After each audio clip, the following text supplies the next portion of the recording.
2003 সালে শেরপুরের শ্রীবর্দীর লক্ষ্মীডাংরি গ্রামে নির্মিত হয় কাঁটাখালী ব্রিজ।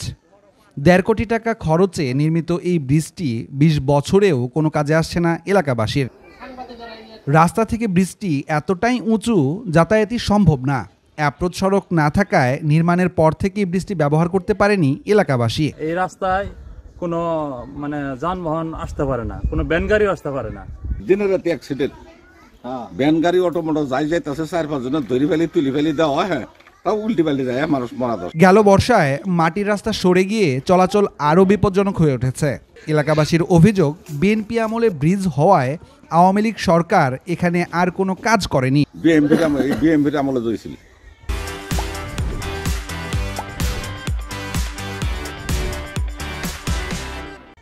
কবির সাহেব ওইটার সময় দিয়ে এমপি সাহেব কাজকর্ম করে গেছিল, এরপর আমার তো কষ্ট হয় শেষ নাই। সরকার কেউ তো কোনো কিছু করতেছে না, করে দেয় না কোনো, তাহলে আওয়া যাওয়া করার সুবিধা হইল। রাস্তার 2 সাইডে পাকার, মানে গোত্র, কোনো ভাই গাড়ি ঘোড়া ওড়ে না। এদিকে কর্তৃপক্ষ বলছে সমস্যার কথা জানানো হয়েছে ঊর্ধ্বতনদের, সমাধান শিগগিরই হবে। অ্যাপ্রোচের কিছু সমস্যা হয়েছে, আমি নিজে পরিদর্শন করেছি। অ্যাপ্রোচ মেরামতের জন্য আমরা শেরপুর প্রকল্পে অন্তর্ভুক্ত করেছি।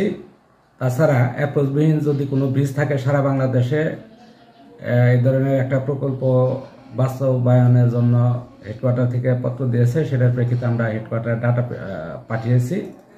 অল্প দিনে সমস্যার সমাধান হবে আশা করছি। 1.5 কোটি টাকা খরচের পরও 25,000 মানুষের স্বপ্ন আটকে আছে একটি সড়কের অভাবে। ব্রিজ দাঁড়িয়ে আছে ব্যবহারের অপেক্ষায়। ইমরান হাসান রাব্বি, চ্যানেল 24, শেরপুর।